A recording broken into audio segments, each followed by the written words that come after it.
Hey there, Pirate Crew, and welcome to this latest video.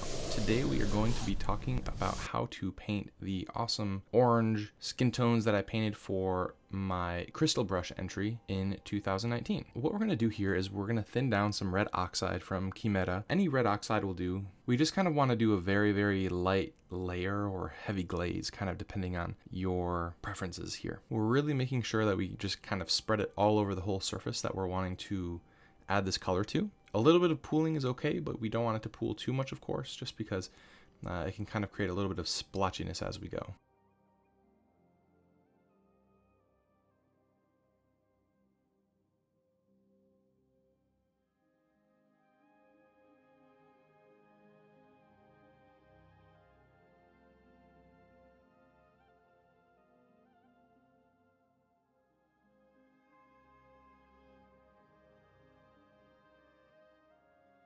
So one of the reasons that I'm glazing here in particular, and this is something that I've really been tuned to recently, is the fact that we have to create a certain amount of transparency in skin tones that it feels like, and it actually creates a similar effect of skin where we're having to look through essentially multiple layers, having the light pass through those layers to some extent and then bounce back to our eye.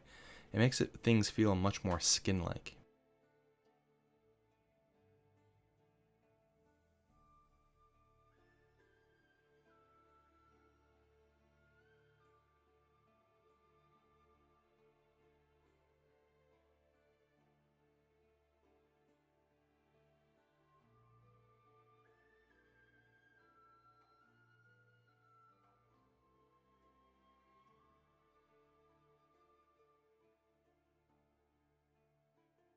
And so here we're coming back with the second of these layers, just kind of hitting it one more time. We're not really gonna, we're gonna leave some of the highlights and shadows though, so that we can see those once it dries.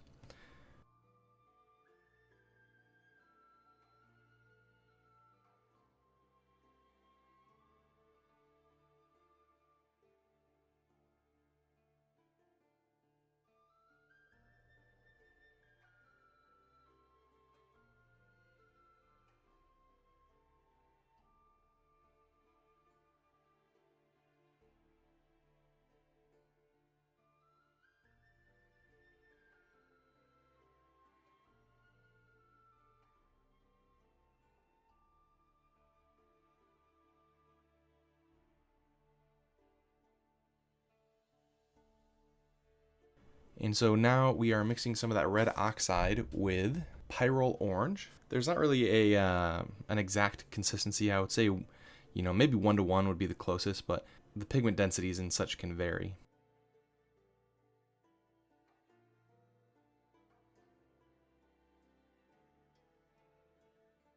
And what we're really doing is we're looking here at the areas where that white primer hit, because we did a zenithal priming, and we are just wanting to layer this paint over those areas for the time. I'm also going to be thinking about the shape of the arm. Mainly it's going to be cylinders. The bicep is kind of spherical, but I'm just treating it as a cylinder for now, just because I really want to make sure that we're getting all the shapes interpreted correctly.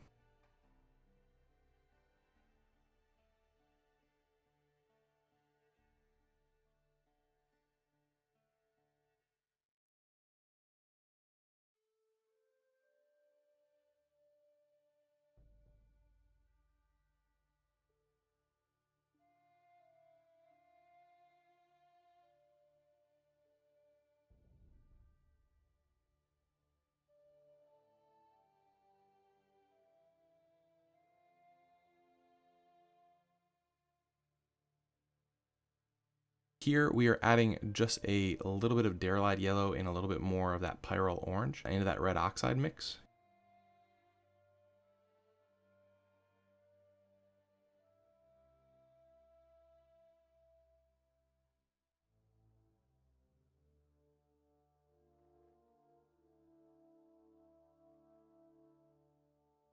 And another layer. The layers now are a little bit more heavy, and it's partially because the paint itself is more naturally transparent, meaning that those little pigment particles are, like little shards of tinted glass, and you can see through them.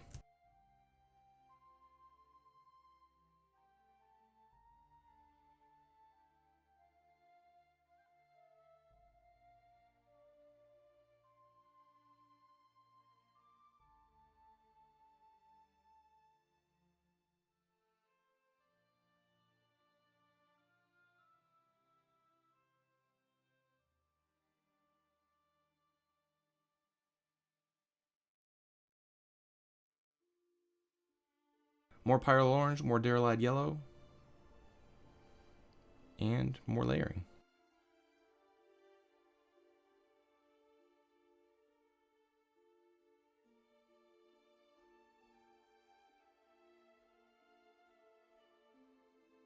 The first time that I went through and actually did this process, it took me a little while to kind of get to the point where I understood the direction that it was going. This process is much more simplified and actually much more effective than the one that I did on the Orc for Crystal Brush, but it yields the exact same look.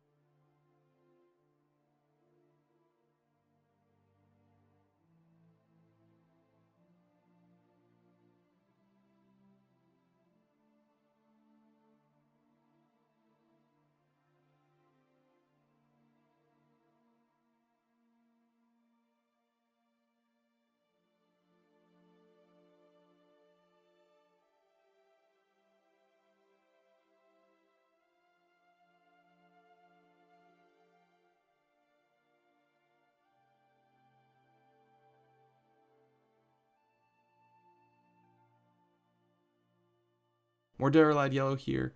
Then I am going to grab a little bit of titanium white. Those two colors, that are right there, the Hansa yellow and the yellow ochre, they never really end up getting used. They were just on the palette as a previous test. I tested this out on something else before I actually filmed the tutorial, and so don't worry about those two colors.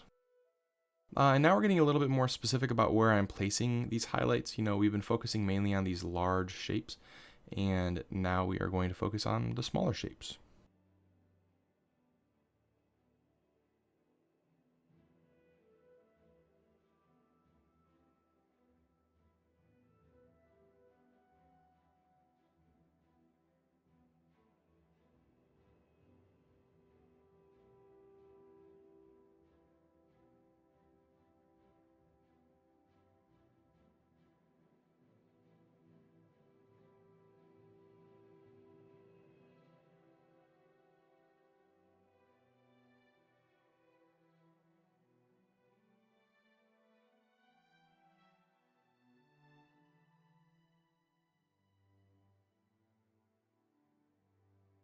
More of that derylide yellow and more titanium white.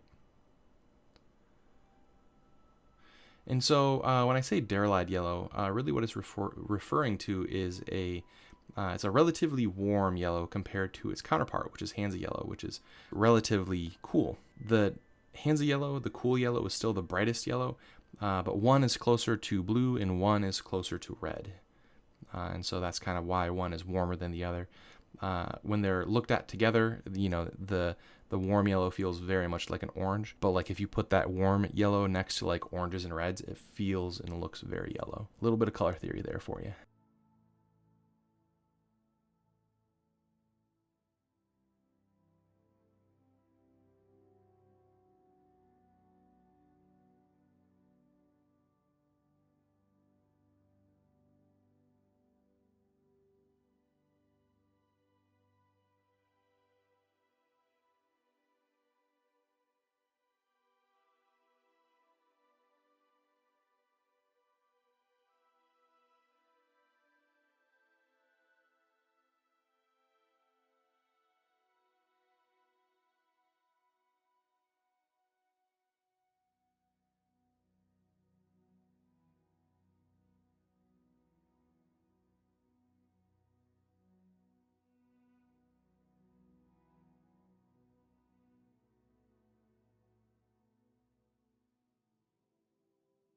And part of why I'm adding white here is just to get a little bit more coverage, a little bit more opacity.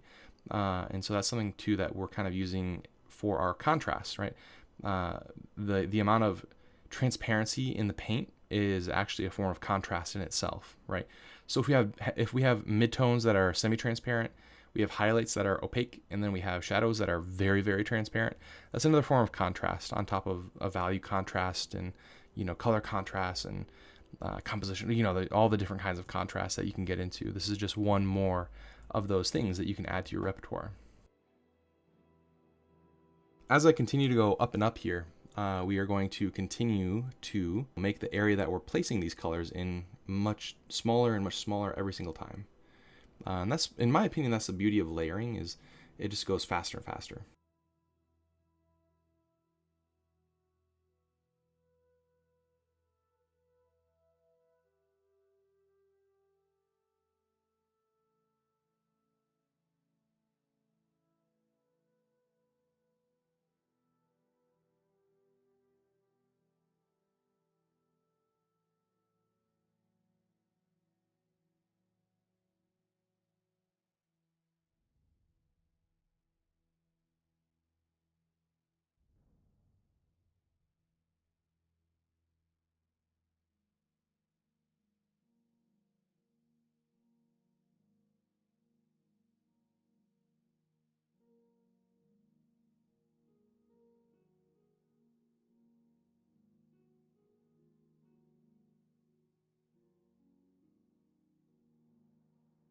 More of the same color additions here, more Darylite Yellow, more Titanium White.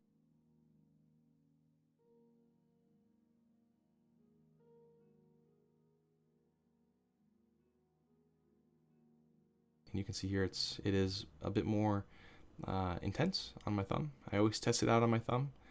I always encourage you to test the paint out on your thumb before you take it to the miniature, just because you want to make sure that it's not going to be too much of a step up.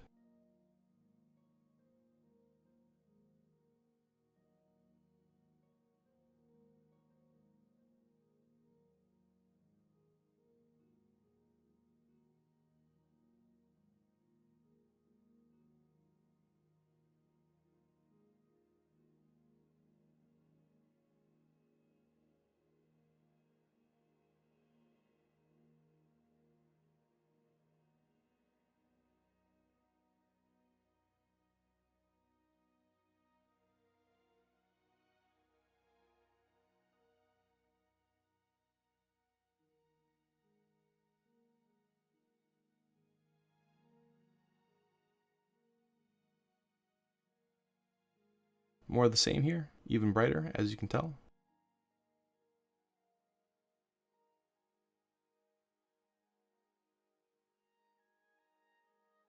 Again, a part of the reason why I am really showing you guys every little detail is that's what you guys have asked for. I just want to continue to make that effort for you guys. I'm getting more and more of the opinion that, the more I show of the full process, and the more that gets discussed, the more it helps you guys out. And of course, that's always my mission here. So.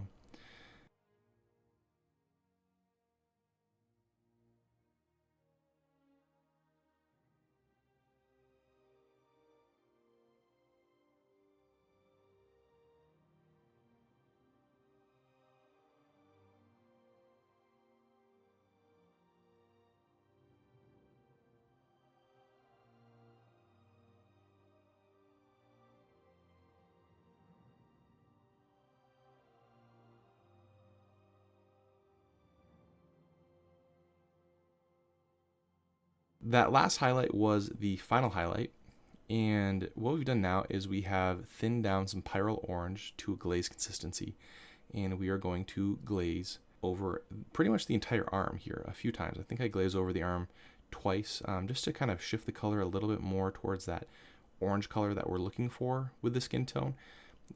It also, helps us out by blending everything out just a touch. I'm doing this with a brush because I want to very much so control what I'm doing.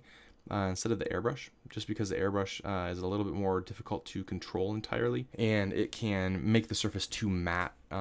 There's a bunch of reasons in this particular case, but that doesn't mean that using the airbrush isn't also a valid technique.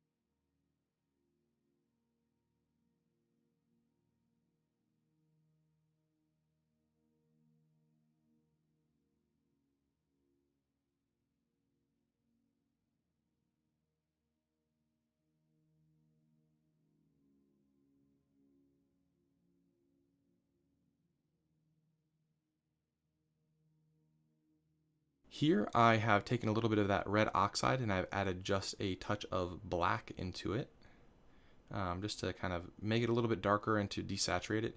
I want my highlights and midtones to be very saturated, and then at least initially I want my shadows to be somewhat desaturated. Then we're going to increase the saturation again once we start adding that ambient blue color into it, which you'll see here in just a few minutes. So we're just kind of doing the same thing that we did for the upper part, where we're really focusing on the general shape of the shadows right now, and then we'll get more and more and more detailed as we go. That rule always stays the same, where we always want to focus on the general versus the specific, just because it gives us an established workflow, and once we get used to that workflow, that lets us work faster.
Coming into the second shadow now, I added a little bit of the phthalo blue green shade into that brown black color that I was using.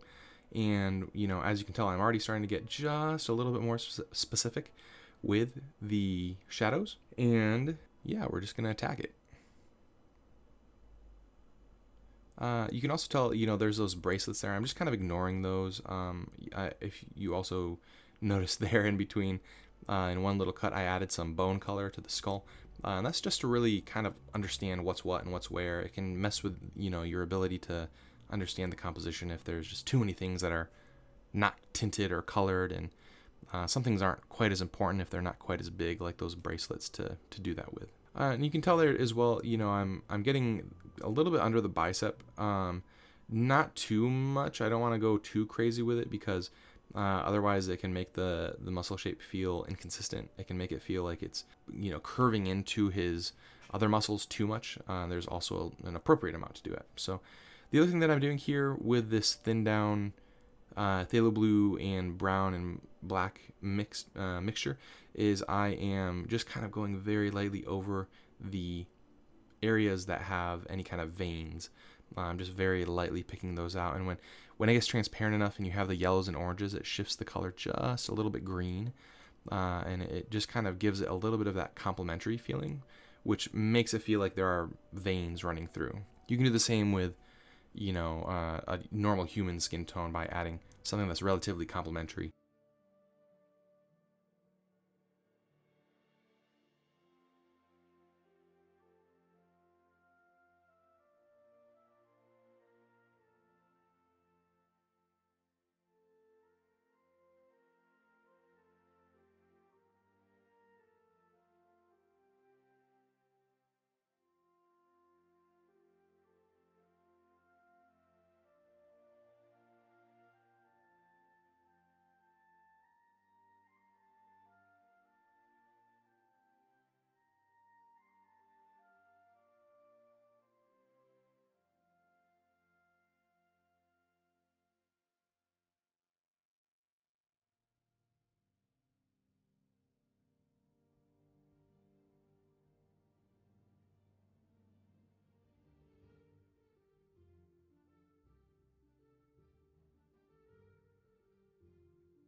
So here I have just full phthalo blue green shade, and we are really going to start to, get into these shadows a little bit more aggressively now.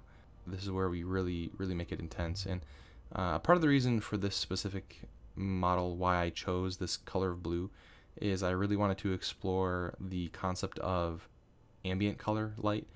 And essentially, when you have a main light source and the character is outside, like let's say somebody's out in a sunny, clear, blue sky day, you have the sunlight coming down and hitting it. That's the most intense light source. But then you also have a big blue skybox around that. That big blue skybox also provides additional lighting, but it only provides that lighting in the areas of shadow because that intense light source from the sun is being blocked essentially. And so what I would encourage you to do is actually start to look for this in your day-to-day life. You'll start to notice it. It's really beautiful. Here I definitely exaggerated it just a little bit for artistic reasons, and I actually did a additive color light test in Blender to actually make sure that this was something that could somewhat realistically happen.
Now I'm adding a little bit of white into that phthalo blue green shade, and we're going to start to get very precise with where we're placing our ambient shadow color.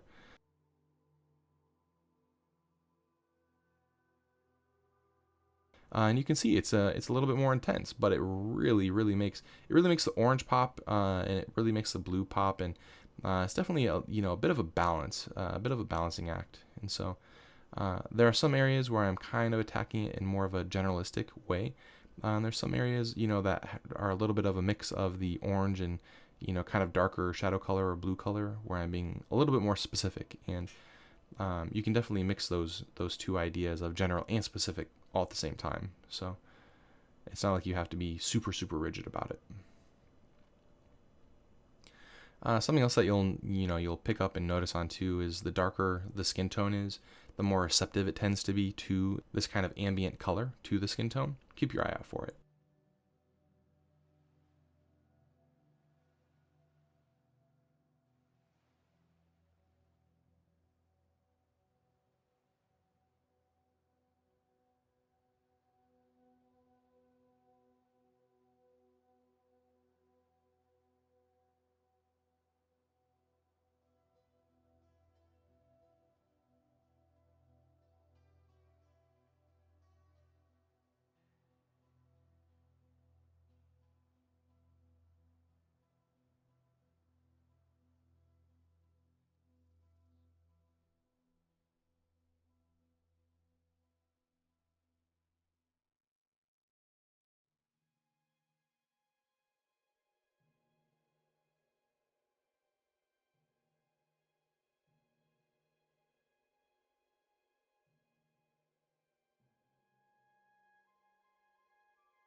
So I was running a little bit lean on the blue color there, so I added a little bit more from my big pile, and I am bringing up the brightness just a touch. And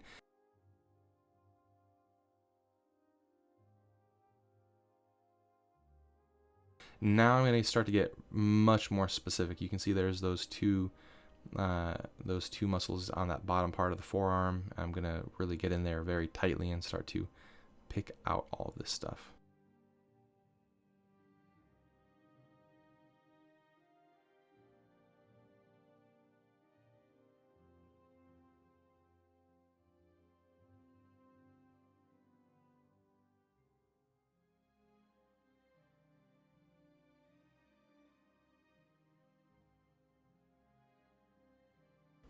If you wanted to make this more realistic, perhaps what you could do is essentially just add a touch of orange to desaturate the color.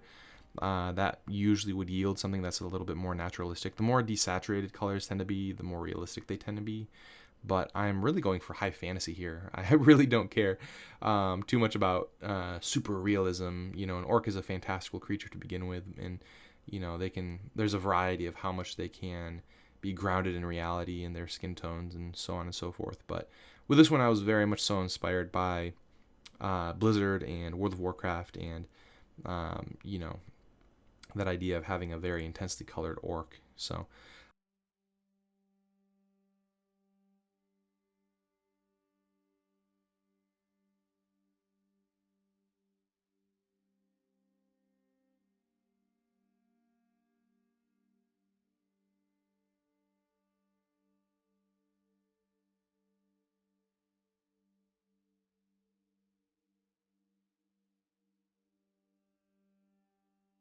I really hope that you guys enjoyed this tutorial. It was an absolute blast to make. I was really excited about sharing, you know, these new ideas about painting these kind of skin tones. And it was one of the first time that I personally really explored it outside of, you know, doing the more traditional green skin tones. And so yeah, I would love it if you tried it. I would love it if you guys sent me experiments of your own, or if you follow this tutorial and you share it, you know, please feel free to tag me on Twitter or Facebook, and you know, any of those social medias, because I love seeing you guys work as well. So and besides all of that, thank you guys so much for supporting me here on Patreon. This month has been absolutely crazy, getting ready for Gen Con, you know, and then having a workshop, and then also, you know, ReaperCon. This month has made it really difficult for me to get to, you know, getting this content out for you. I appreciate you guys' loyalty and sticking with me, and hope you have a fantastic day and happy painting. Bye.